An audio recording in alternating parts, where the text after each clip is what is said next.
25. mars.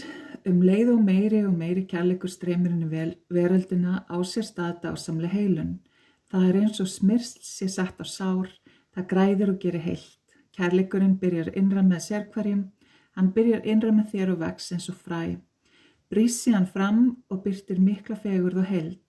Þetta að gerast núna. Margar mannverur finna að eitthvað að gerast innra með þeim, en eru ráðvilltar og gera sér ekki grein fyrir hvað veldur.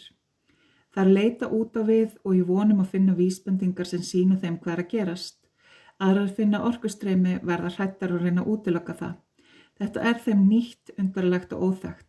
Enginn getur stöðvað þessa öldu kærleikans, hún eins og andinn í flöskunni, enginn getur sett aftur inn í flöskuna aftur ef að honum verður sleppt út. Það ekki hægt að fela kærleikan eða láta sem að taka ekki eftir honum. Smátt og smátt birtist hann í sérhverjum, hann kominn til að vera.